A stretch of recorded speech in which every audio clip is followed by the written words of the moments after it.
celebrating a dear friend of mine, an amazing artist, amazing colleague, and a tremendous friend. His name is Chauncey Packer, and I will tell you a little bit about him.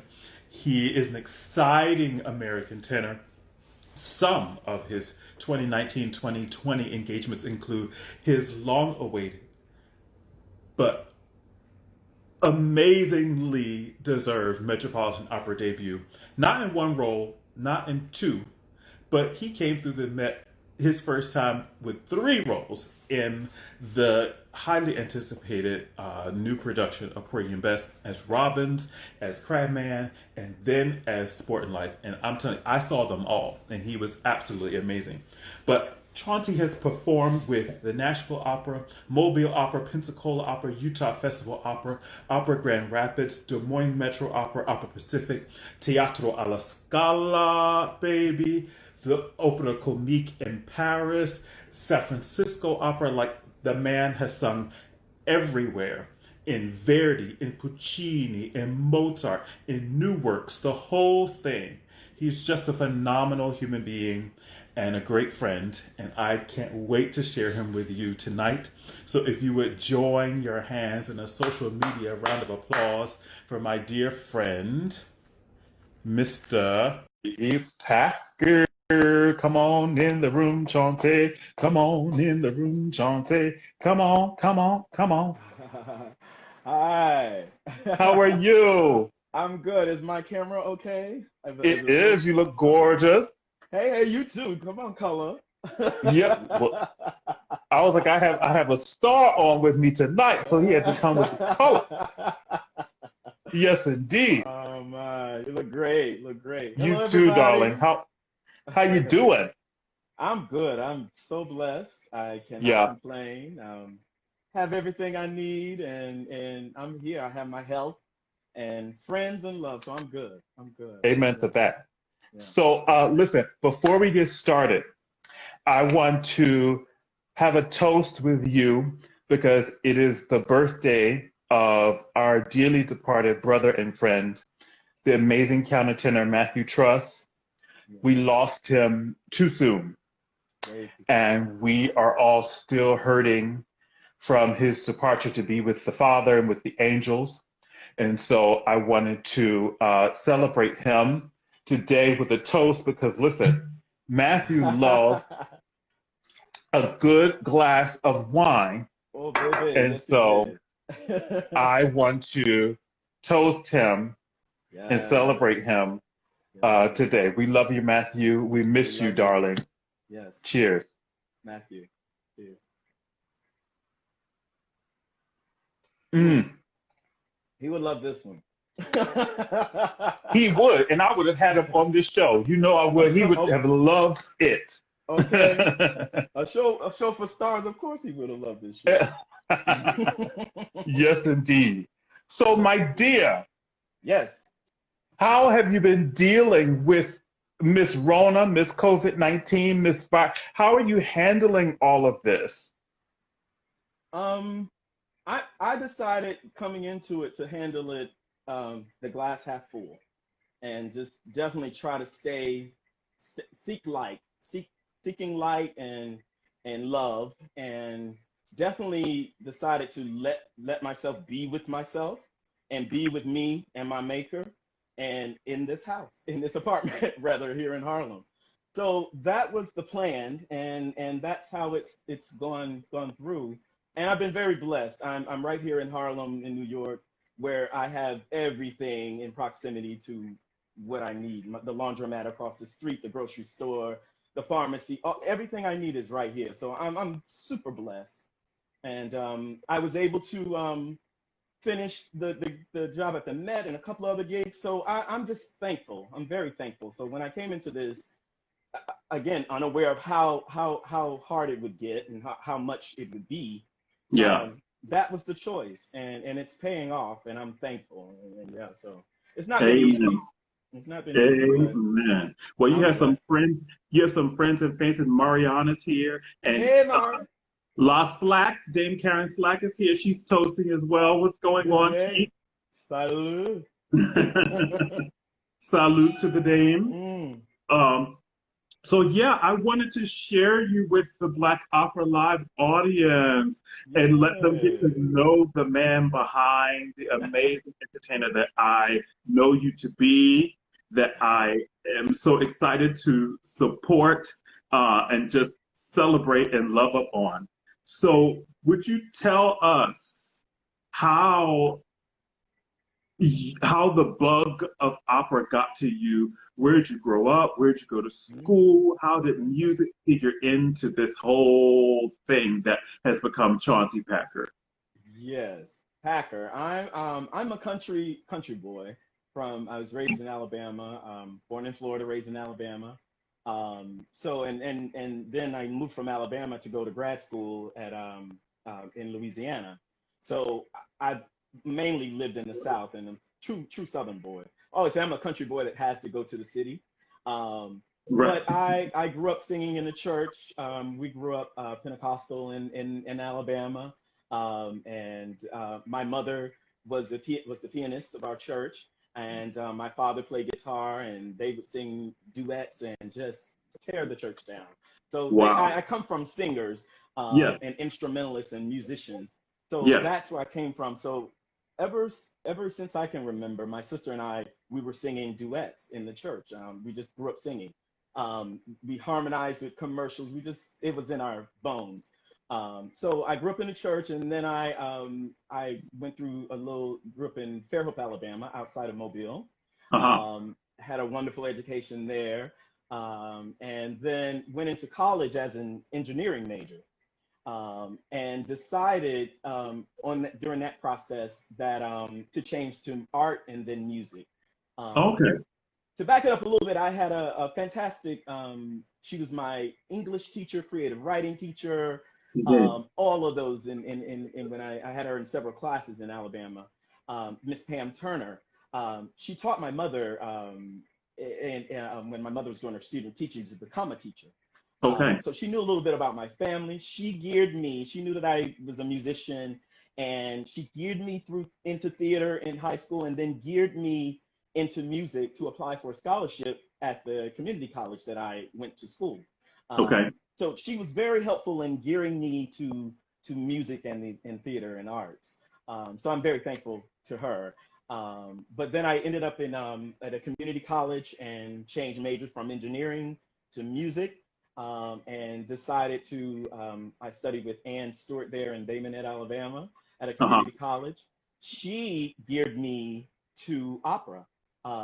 My thoughts with singing is that I wanted to be a jazz singer, Uh-huh. but I thought once I decided to be a singer, and I figured if I'm going to be an artist, I might as well be a singer. So I decided to be a singer. I wanted to do jazz, and but Wow. I knew the value in getting an education. So if I was going to go full ahead, I needed to learn the best technique for vocal singing. So my thought was always to get the highest level of training and learn all the styles. That still serves me, like study and learn the styles correctly. Yes. So that was the thought. And my Aunt Stewart, she geared me towards opera, and we were learning Ave Maria, and she began to cry when I was singing. It's like, oh, I was like, what's wrong, Miss Stewart? You all right? She's like, no, no. She stopped and she went and got the theater teacher, Miss Riggs, down the hall, and they came. She listened and she stopped me and she said, look, you can do opera if you really want to. You have all the goods, you have all the tools, you have everything that you can do to succeed in opera. And again, she said, I'm in Bay Minette, Alabama.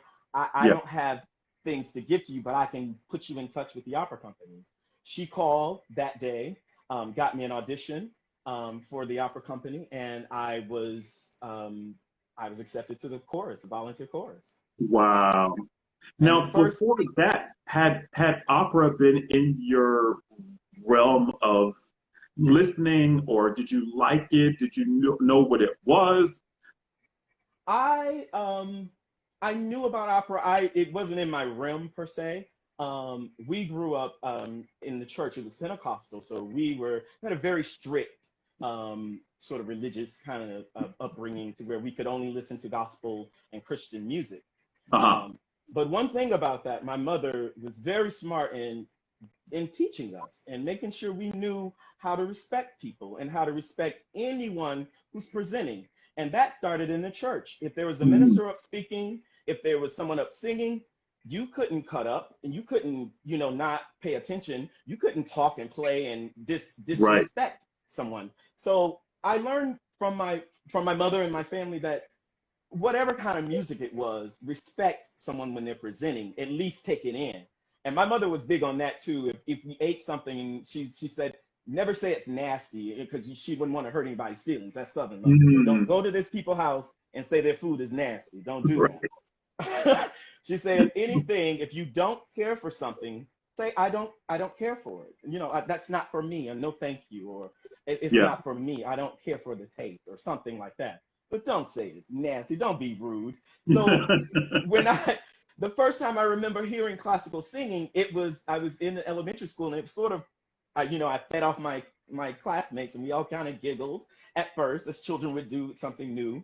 But then after it settled down, and the rearing always come right there. It's like respect. You better respect. So I knew to receive what was being presented, and Yeah. I did like it. I liked all kind of music.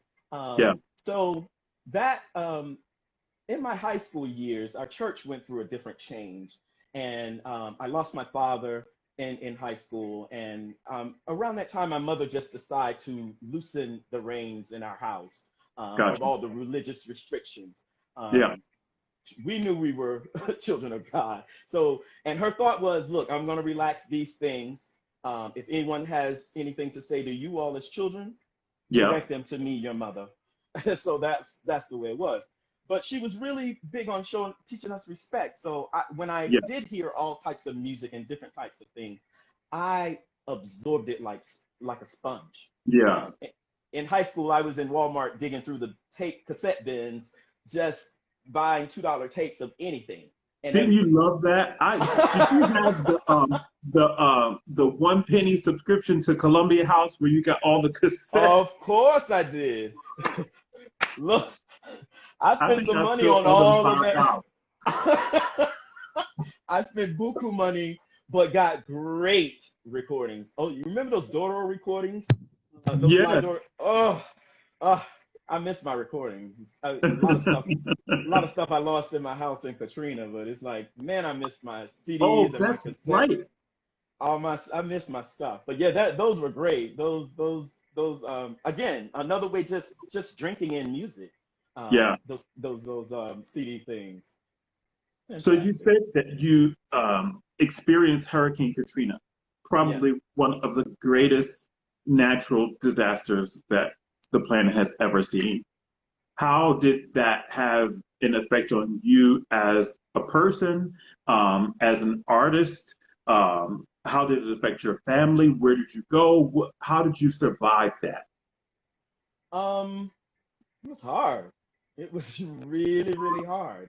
But again, on the other side of it, I mean, it toughens you. It makes you, Viola Davis or someone put on, like, again, or speaking about that if you don't traverse, if you don't have adversity, you don't grow. You Yeah, just don't. So essentially it's you don't want to say it's God given, but it's part of the journey. So it was definitely hard. At the time, my family lived in Alabama. My immediate family. I was the main one living in New Orleans. I lived there for about 18 years. okay. Um, and at the time, my ex partner and I just purchased our house, literally 8 months before Katrina came ashore. So it was like, again, it was.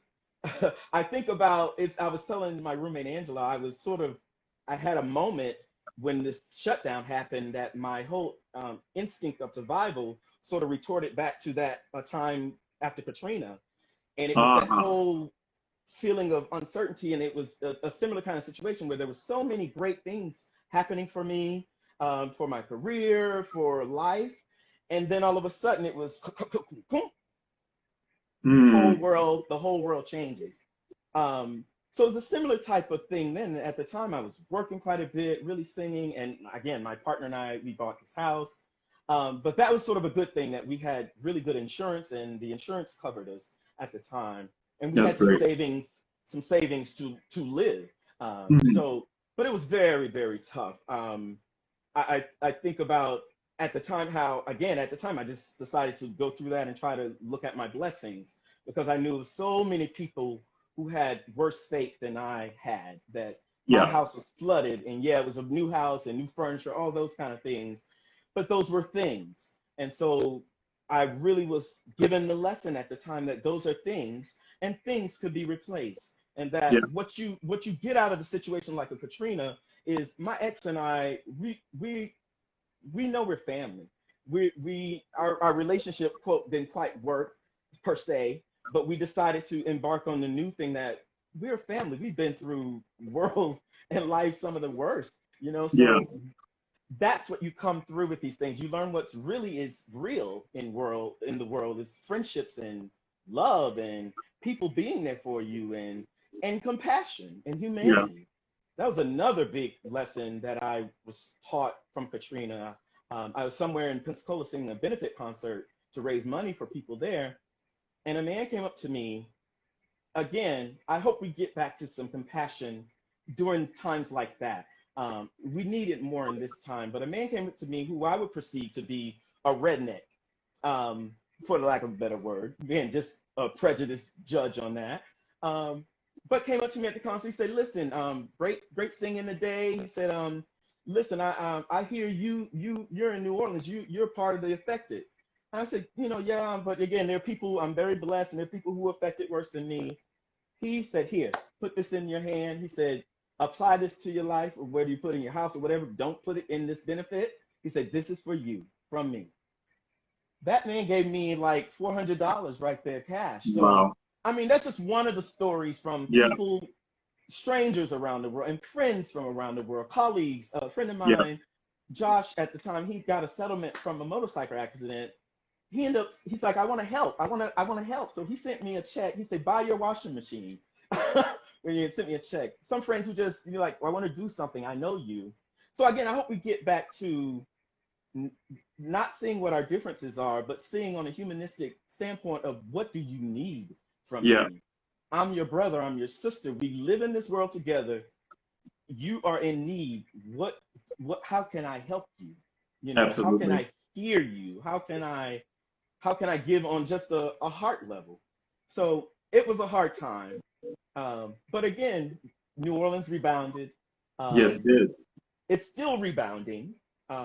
That's another lesson of when a city is affected like that, your recovery is years, years. So it's like when someone loses someone and there's a funeral or a death. It's like, I used to say that when I lost my father. It's like, I remember that thing of, you have overabundance of care at the time, but then Yeah. 2 weeks from the funeral and the emptiness is set in.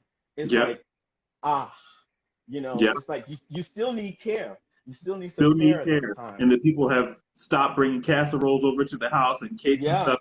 Then you really got to sit with it and deal with it. Yeah. hmm Which is why Amazing. sometimes I like to send my casserole or my thing in 2 weeks. Yeah.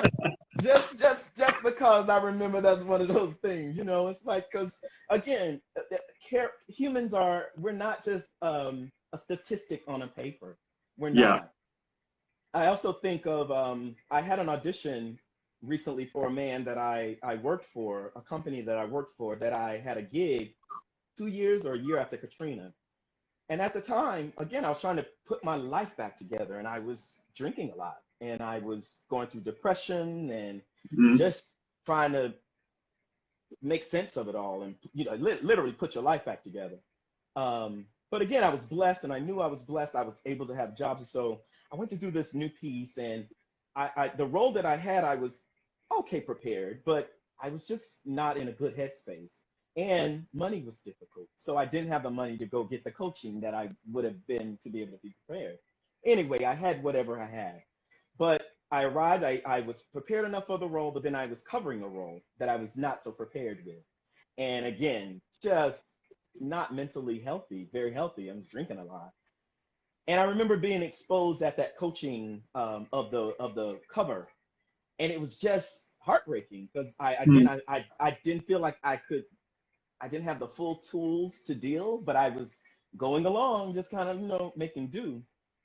But I remember that. And I remember when I sang for this man, I thought about that, and I had an extra empathy for us as singers. How I don't know if that man knew what my life was truly, what I was truly going through at that time. Um, but again, it's like it's the business. You got to show up and do your job, So, but again, just thinking back that and then how this is a time of great hardship for humans.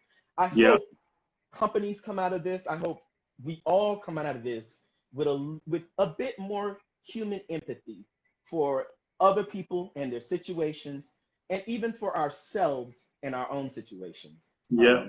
We have to be And how kinder we to how we can ourselves. strive, how we can achieve, we can overcome those things. Absolutely. I always stress that we have to be kinder to ourselves so that we can be kinder to each other. True. Because if you're not treating yourself well and you're Yep. running on empty, what can you possibly give to the universe that's really great and authentic and positive? It's So I true. agree. We've got to Yeah. get back to the humanity of it. Yeah. Um, so I'm sure all of those experiences sort of feed you as an artist. Yeah. Because whenever I see you perform, I see authenticity. I Mhm. see dedication. I Mhm. see God-given gift. I see um, a level of comfort that you're so beautifully able to express where it doesn't look like work, where it Yeah. doesn't look like it's a chore. And so Yeah. I'm sure all of these experiences feed into that sort of being. Yes. So can you speak to how that infuses your personal artistry? Yeah. I'm again, like you said, it all feeds in. I always feel like I always see my journey or my life as either a garden with all my friends, and I have all these beautiful flowers, and it's my personal garden. I tend it. I have to tend it. I'm the gardener here. And I also see myself as a tree in that garden, that I have roots.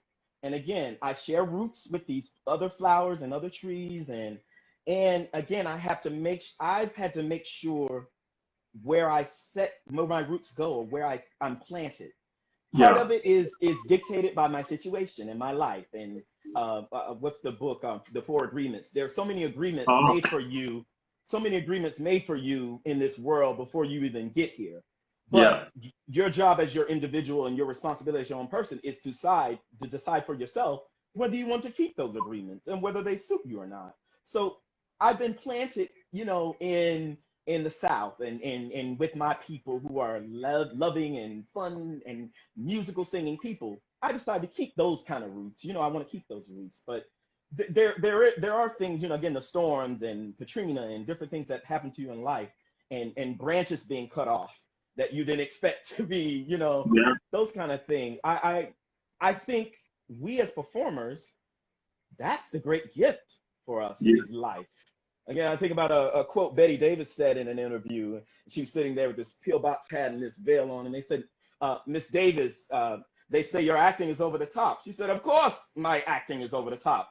She said, life is over the top. So it's like, so again, it is like, I think that we are granted that great gift of living, because as the interpreters of life on the stage, the Yeah. interpreters of art from past, present, and future projects, or future living, or future interpretations of how we will live.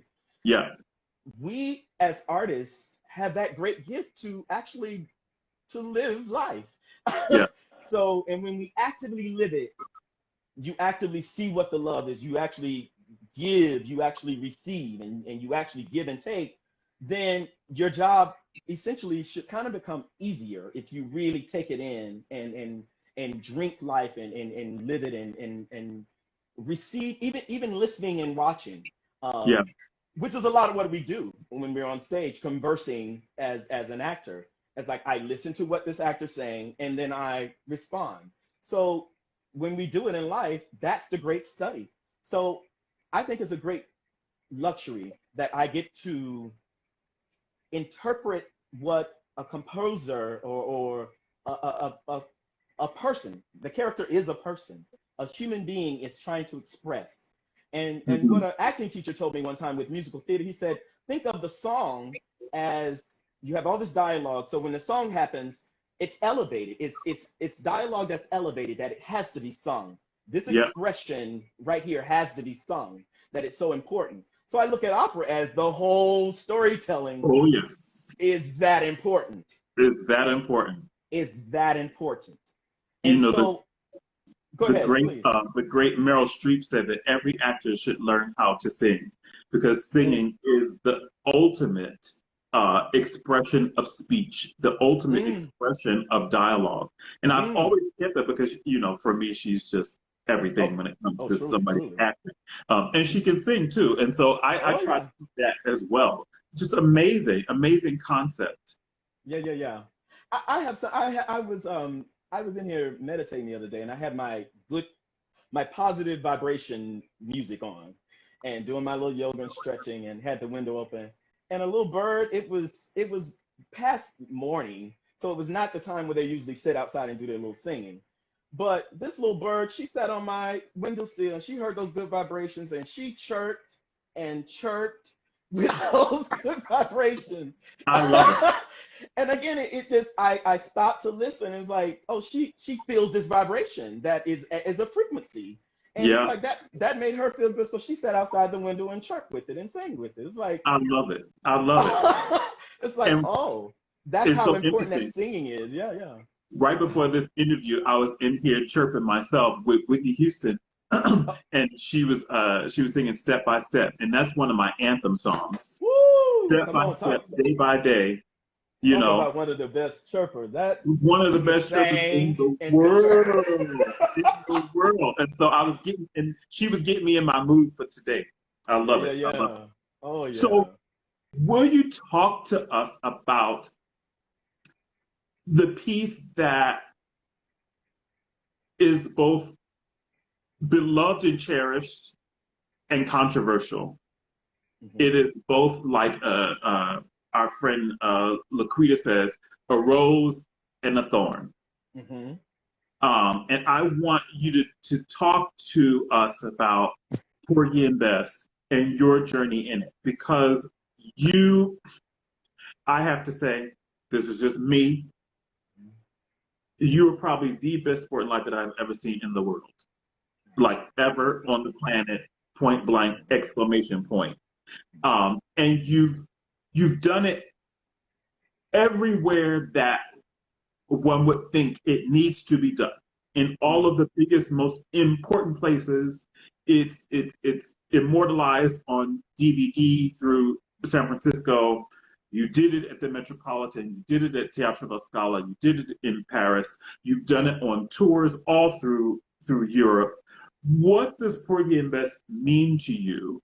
How do you approach it? And where do you see yourself in it, knowing that you have achieved as what you have achieved within this piece? I understand my colleagues when they have that sentiment of, again, it is a rose, it's a beautiful flower. It's a rose. And again, um, some people, I've not felt so necessary about my journey to highlight the thorn part of it. Mm-hmm. Um, for me, it has been a golden rose. It has been everything for me. It has sustained me through this business and kept me in the opera business, to be sustained in this business. Even when I thought I was going to get out or there was no room for me, Porgy and Bess kept me not only working, but traveling the world and kept me honing my craft. Mm-hmm. Um, John Keane said something to me one time, and I was learning Rodolfo for the first time, and I was trying to get this phrase and carry it over and carry it into the next phase, and I was frustrated and couldn't get it. He said, "Okay, forget it. Let's not do it this time." He said, "You got it noted. You have it noted there in your score." I can't remember which diva it was that said it. He learned it from that. Maybe by the 20th production of this piece, you'll have it by then. So when he said that to me, I was like, not the 20th show, but the 20th production of it. That's what Porgy has been for me.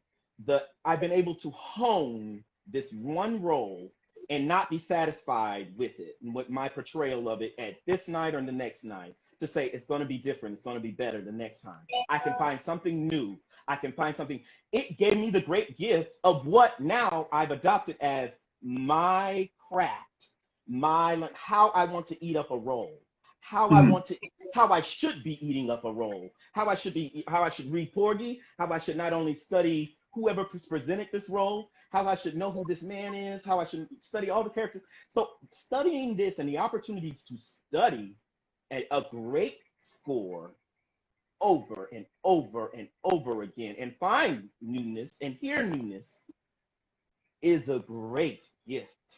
The best gift I've ever been given. I've been afforded, to perform it on a lot of continents. And then when the Broadway version came around, I didn't do it on Broadway, but I was blessed to be able to do it on, I didn't sing sport. I was the Honeyman on the tour for the Broadway production, the Gershwin's Porgy and Bess. Wonderful. I thought it was a wonderful piece. And again, another opportunity to tell Black stories, a different vehicle to tell a Black story. I thought it was great for us. And again, it was a different way to do it, a stripped down version. I got to hone that 8 shows a week doing it. And I was also afforded, I covered Sport and Life there. My cast was gracious. So it's been the best roles for me, the best. Yeah. And again, it brought the Met back full circle for me. It's always my blessing, grace. It's not only kept me in opera, it sort of brought opera back around to me. Because again, like I said, at one time, I thought opera didn't have a place for me. I didn't have a voice in opera. There was no place for a shorter Southern Black boy with a booming voice, but not a, dramatic, but, lyric singing. And no, there's place for all of us is the truth of the matter is. Yes. And I'm thankful for the journey. That me feeling like I was pushed out of the opera business blessed me to, again, that felt like the door was closing. So I had to go to another door. I went into to try to focus on musical theater, which again, for me, it seems like it can only enrich me and only enrich my enhancing, my craft, my studying, how I study, how intensely I study. Yeah. And when I talk to young singers and young artists, that's what I tell them now. If they're opera or musical theater, know that you're an artist. Yeah. I understand the training of specifying and that you need to focus here, but learn that you're an artist, that you can absorb and you can learn craft and you can execute craft and skill. It's not just about skill and talent. You have to learn skill. You can have the talent. You have to learn skill and you have to hone the craft. It never ends. It never ends. Never. So that's what Porgy is for me. What a great gift. I have now when the Met thing comes out or whatever, I can't remember. I'm gonna have several recordings because of Porgy and Bess. Yeah. In the international world, it blesses my heart sometimes. I had a birthday. It was a hard birthday. I think I was turning 40 or 39, and I had to have an ear surgery, so I wasn't able to sing. And Porgy and Bess was for the San Francisco production was on PBS. So my friends in New Orleans, we had a sitting party and for it, and I got a little sad in it because again I didn't know what my ear was going to do afterwards and all, if I would be able to sing or what have you. But again, just sitting there and then getting a text from somebody in Europe or somebody around like, hey, I'm watching you on TV. And at the time, I didn't have a job. I didn't have an opera job. So it's like that. It's the piece has loved me. It has given me people to love. It has given me the Black support that oh my God, I don't want to cry here, but I didn't even know I needed as a singer, as an artist going through this life. That's what Porgy gave me. My mom and I knew I had family and stuff, but as an artist, that was very lonely. At times you show up and you're the only Black guy and you're the youngest singer. So sometimes you don't know how to be or what to be. You just try to strive and achieve. So thank goodness, thank God for family's prayers, and all the people and who were nice and kind, Yes. throughout the journey. But that's what Porgy has granted for me. So for me, it's blessings upon blessings She's a upon golden blessings. rose. She's a golden rose. I love She it. really I love it. is. So, going to the Metropolitan Opera now, Hmm. what are the emotions that one feels when you get a phone call and say, "Hey, the Met not only wants you, but you're going on to do this role in this house at this time in this brand new production." What does that feel like? What do you go through? What are your initial thoughts about it? And then how did you come back down to earth to be able to execute it? That's a story, to be honest about it. Again, it's like that news of like, am I reading this correct? Jerry Shannon, Maestro Shannon used to say, he told me one time, he actually, when he offered me my first principal role with the opera company, to sing Pinkerton in Mobile Opera, he said to me, and I was like, and he said, young singers, he said, you do all this preparing and all this preparation, and then sometimes you're afforded with the opportunity. Like, some of you look at it and go, oh, I may not be ready. It's like, this is what you've been training for. This is what you've been working for. So Yes. there was a sense of that. It's like I had already taken it off my I have to sing there kind of list. Mm. And again, when life comes at you and you're like, okay, what is important for you? What was important for me by the time I came to audition for it, and it was like, what was important for me at the time was doing great art, being an impactful artist and being the best artist for me, and knowing what I can do, and knowing my goods and knowing how to hone that. That's what's important, and being surrounded by people who help me do that and help me achieve Yeah.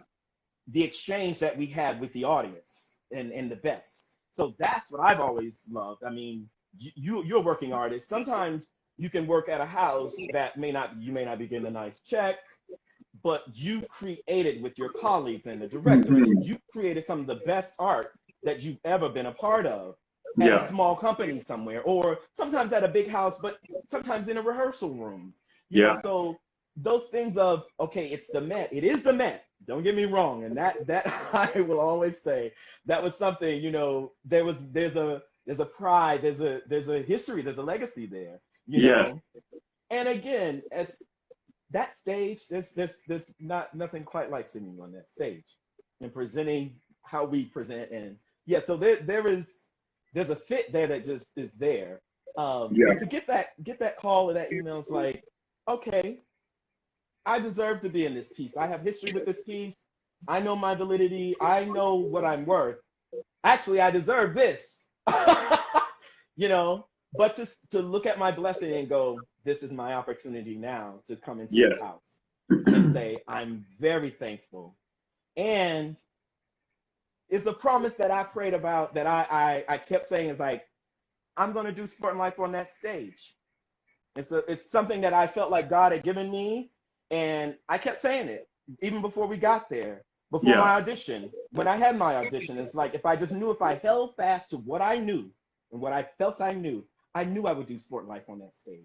When I Yes. wasn't cast, I know how to be supportive. I know I'd be supportive when I don't get cast in something. That's, again, most of our lives are rejection and failure sometimes. Well, most singers. There are some singers who, again, are given opportunities, and bless you. God bless you, because that's what we're all seeking. We're seeking opportunities. So Yeah. I'm never one to tear down another singer for getting opportunities, when that's what we're all doing, is seeking Yeah. opportunities. But again, I support my brothers who got cast, and everybody got cast, and I knew my blessing was what I was supposed to do. And what a Yes. blessing. I had the cover. And again, it's like, if I only have the cover, thank God for that. I'm blessed in this.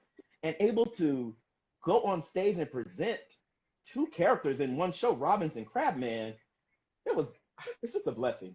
Really, really a blessing. Amazing. I'm so proud of you. And I'm thankful. I changed all my travel plans so that I could see you and see Karen get up there and just light the stage on fire. I almost called the fire department. I said, hostess, get it Woo! down, because these two are carrying on in here. And again, So things are full circle. I want to thank you, my brother, because you have been a me, part of my journey for a while. You are one of the, I mean, there's so many here and there and handing me this job and say, here, come here and do this. But you were one of the people who say, we're getting you here to New York. We're getting you here. When you want to come, here's my place. Here. Quit asking. You're coming. Here's my couch. Here's my apartment. You and the Sojayas. Oh, I mean, AJ and Puma, y'all just were like, come on, we're getting you here. What do we yep, have to do as a village to get you yep. here closer to your dreams? So come on and get, so thank It's, you. you're Always. so welcome. It's all about the village. It's family, and we wouldn't have it any other way. Any other Yes, way. indeed. So let's put out into the universe. What does Chauncey want to say now? What is next? What roles do you want to wrap your throat around, wrap your heart around, wrap your artistry around? We need to put it out into the world. I know that you had Tosca coming up, which Yes. COVID has briefly put on pause. Yes. And we were so excited for that, and we still are. But what does Chauncey He's want in to the say throat. next? Because yeah, Cavaradosi's in the throat now. He's good. Yes. He's ready. um, again, I haven't thought about it too far in advance, other than I know I'm going to be singing. I feel Yes. very positive about that. Again, I, my momentum was going up when this happened, and things were coming in. They're still coming in, which is a true blessing. So for me, I was thinking about when the shutdown happened, what the roles that I was juggling at that time. It was like everything from Fifth Jew and Salome to Cavaradossi to Big River, doing Jim and Big River, and then the Beethoven. So again, it Right. was Yeah. definitely challenging my throat, and how the process of putting music in my throat, and what's good to sing back to each other, and exercise a certain way. So that was truly exciting for me. Truly exciting. And some of the roles, just looking at some things that I've been recommended. I have a great love for Wagner that just came in the past 10, Wow. 15 Okay. years. Yeah. Again, to find what roles, I feel like it's the biggest arena of opera. It's Well, like, Karen is saying that you need to sing all the Puccini. That's what Karen is oh, saying in the chat. that would be great. That would be great. I definitely, I'm a Puccini boy. And the whole fact that my maturity is coming into a really nice place. I've been working with a good vocal technician now. Oh my God, Mark Oswald, and Yes, we love he's Mark. able to have some good answers for me, and good working together. So I'm really, Karen, I'm ready to stretch some of these Puccini legs out in this. So that's definitely a natural fit. I think the Jose, which one of my teachers said years ago that I was ready for, the throat is ready to sing it now. My temperament is ready to handle Jose right now, Yeah. which is even more telling for me. I'm ready to sing Jose. I also am looking at, and I really want to make that really my big summer thing, is the Verdi Requiem. I feel like I'm really ready to sing that now, and that it really can. Ooh. Woo, it feels like it's ready to come out a certain way. So I love the piece. So those are some things. Oh, Loga is what I really want to look at, and what I started to study, and with some help of some Uh-huh. friends. Tashina, Yes, thank you, indeed. helped me start on that German, and so I'm starting to just slowly look at Loga, and those are Yeah. some things that I would love to do. Yeah, but definitely looking Fabulous. forward to that Cavaradossi and singing that Tosca. I'm so It's gonna excited. come. It's gonna come right back. It's gonna come right Very back. excited. So let's talk about influences. Well, first, I want to say thank you for donating to the Seed campaign to get this documentary done. I am so personally grateful, but the whole team at Black Opera is so grateful for your support and your kindness and generosity to help to tell these amazing stories while all of these people are still with us to be able to tell them themselves. So thank you for Thank that. you. Thank you. Thank you, That's thank you, nothing. thank I you. mean, again, we know the urgency of their story being told and correctly. So, Yes, and while they're here, please let them tell it. Let them yes. tell it and help them. Let them help you tell it. So that's nothing. I hope to do more. And when I can, please let me know because they are us. They are before us, and they Yes, are us now. So please, absolutely. yeah. Absolutely. So who do you listen to? Who do you love? Who are you inspired by? Oh, so many, so much, And it so can be much. from any genre, not just opera. Like what gets you going? Yeah. I again, I run the gamut. My roommate Angelo come in some days, and I'm playing some good old Dolly Parton from some good bluegrass, Come on, darling. and the Dolly's my girl, and a true soprano who can sing up and chirp. Talk about chirp up high. Yeah, Dolly can sing. Um, Anything from Dolly to I'm a big blues fan. I love the Uh-huh. blues. I'm actually toying with some ideas of some projects. Just how do we marry? Like I have a great love for blues and Zydeco and stuff like that. So Hmm. how do I marry that with concertizing and reciting? How do we? Well, now's the time to figure it out and do it. Exactly, exactly, and work with some of these very talented composers, which I'm very excited to be working with some of them and figure these things out, how we marry these things. So I Yeah. love listening to the blues. Old is always good for me. I'm old fashioned. Um, so I love some old anything from old Edith Piaf to old, Yeah. French music, Henri to any African blues stuff. I mean, I love this Malian guy who I really his name just left me. I love everything. I love music. Mostly a Someone jazz named person though. someone named Nicole Adele says that he's also a fabulous dancer. I love to dance. It's fun. The older I get, I don't dance as much. That I have done in this quarantine is I've brought up my joy and turned on some good house music Yes, and indeed. and moved around. Grabbed my Come on, glass move it and moved around. around and got brought my joy right up and danced it on in here. We used to do that more, and there's a whole phase, especially with house music. We would go and dance. My friends and I in New Orleans, we would go and dance our troubles away. Yeah. My friends like, "What are you doing? It's Thursday. Come on, let's go. Let's go dance them old troubles away. You'll be all right." Let's So yeah, get I it. do love to dance. It's fun. I also think I perform some roles that require you to at least have the grace or the sophistication of a dancer. I'm not a dancer Yes. per se, but I love to study and watch dancers because again, as an artist, a person who can communicate a phrase with their body, it's like that's amazing. Yeah. And as an Yeah. artist, I feel like I always want to try my hand at any kind of art. So it's like maybe I could do that. Like no, not quite, but I can learn a skill. I can learn a skill. So, what's the first thing you want to do as soon as Rona releases us and it's safe to just be a human being again? What is the first Woo. thing you want to do? Oh my! You know what came to mind is one of my favorite things to do is lay in some grass in the park and look up at the sky without a Mm. mask. That would be great. Yeah. Just to take it in and breathe some fresh air and The sky is so heavy with stars. uh uh again, I always say that's my most favorite thing to do is to look up into the sky and just night or day. Like a Yeah. beautiful starry night is gorgeous, or again, the cloud watch is just the best thing. And studies have shown that's where we get our ideas. That's where our imagination kicks in. So it's important to do that. So that's one of the things I want to do when we get out of here. Right. Adam Richardson said, "Don't be shy about your dancing. You beat him out for a role because of it." But y'all danced me down. You and that other guy danced me down in that audition. Don't play.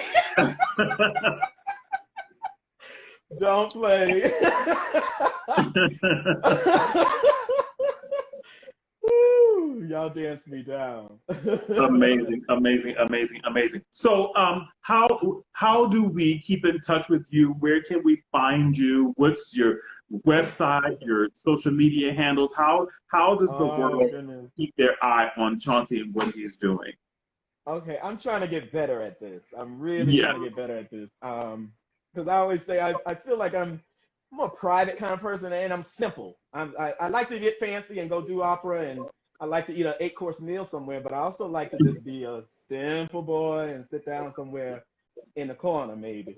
But I am with ADA artist, Ana Diacheleta artist Mhm. now for a couple of years. Thank you, Karen, for getting me that audition, and thank you, Listen, Ana, and Karen is the hookup queen. She will get you together.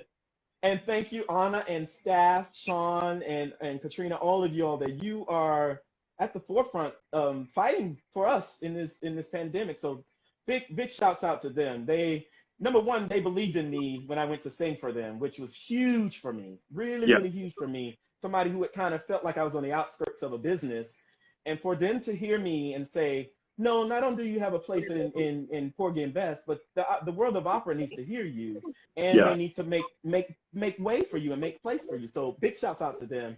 So ADA artists, my roommate Angela, we're working on getting me a website as we speak this week now. So I'm proactively on it. I am on Facebook, Chauncey Packer, and Instagram. So I'm trying to be better. I'm trying to be Yeah. better, and um, And now there's another one of your many, many, many, many, many talents that I have personally benefited from, and that is the bon chants. oh, me. Tell us about the gift of what is it? Is it crocheting? Is it what is it Crocheting, called? yeah. You So make the most beautiful things. again, I feel like I thank God for artistry and thank God for art, the arts. Um, I feel like they sort of came back to me at a time where I was deplenished and I needed I needed something to feed my soul. And a scripture came. Somebody had blessed me with the scripture is that says that we have everything that we need. Everything that we need is within us. And when you really think about it, it's like, that's a revelation. Yeah. That's a real revelation. And I when I looked at my situation at that time, I didn't have a job. I owe people money, but I had shelter. I lived in a beautiful home. I had friends. I had love. I had all this stuff. And it's like, and I can sew. I'd gone to school for part of my minor with my doctorate was theater, but it was a concentration in costume design. I knew how to Mhm. sew. I knew how to craft. So it's like, you know how to create. Why don't you, Chauncey, create in your life something tangible so you can wake up your creation and create what's ahead of you that you want to create. Like I created this moment that I wanted to be in New York. I wanted to be singing opera. I wanted to be doing this. It's like at that time and when I was in the North, it's like that's what I want to be. So to get to that point where I could even write it down and think it and create it in my mind, the visual arts and the tangible arts nurtured me.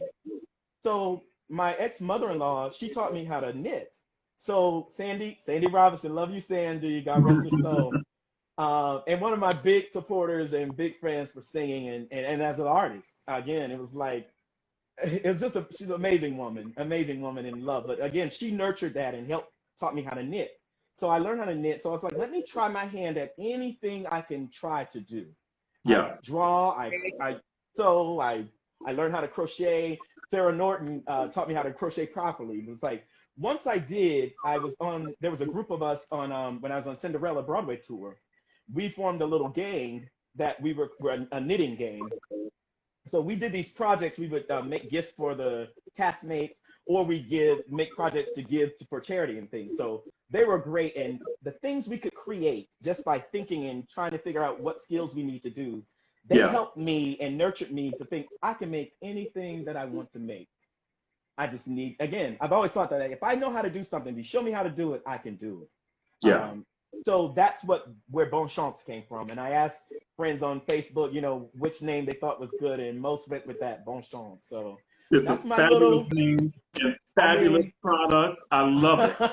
they're made with a lot of love, a lot of skill, and quality yarns and quality, because I like quality now. So, And and listen, again, it comes in handy in this time where we have to find other skills outside of the voice. And so it's great that you have that. And thank you, my friends, and all the people out there who supported me and pushed me to make Bon Chance and to keep crafting. So I hope my product keep you warm and give you love and all of those things. So yeah, thank you for the shout out for Bon Chance. Yeah, absolutely. Orders I gotta get on. Go buy it. Get and it's custom and beautiful, and you know, he tailors it to what you want, what you need, your colors. It's fantastic. So get some Bon Chance in your life. You are, Instagram only gives us an hour, and I can't believe we've been talking that long already. Amazing. I was nervous before. I'm glad. Oh, I don't know. We just chit-chatting, and then just happened to be other people watching us. And look, that's what I came at it as. I was like, I'm just going to be me and chill and have a little drink with my good friend. How we are on American Spiritual Ensemble Tour. We just chit-chatting. It just happened to be other people around watching. And again, it's so appropriate. It's Matthew's birthday. And look, if we were in a hotel room on the American Spiritual Ensemble with Matthew, we'd have crudité, cornichon, wine. Yes. It would be on. It would be on. Salut, Matthew. Salute, Matthew. We love Matthew. We miss you, so much. My God. And that's one of the interesting things about Facebook is that when it popped up in my notifications today, it startled me a bit because his name was the first name that said, oh, you have 12 friends who have birthdays today. Matthew Truss was the first one. And I was just like, oh, sometimes I still struggle that the fact that he's not here in the flesh.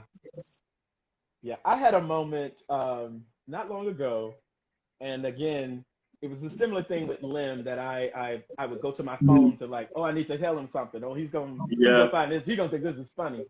So then I went to my phone and it freaked me out and I stopped, and then I wanted to get sad, and then like I could hear his voice be like, well, just tell me.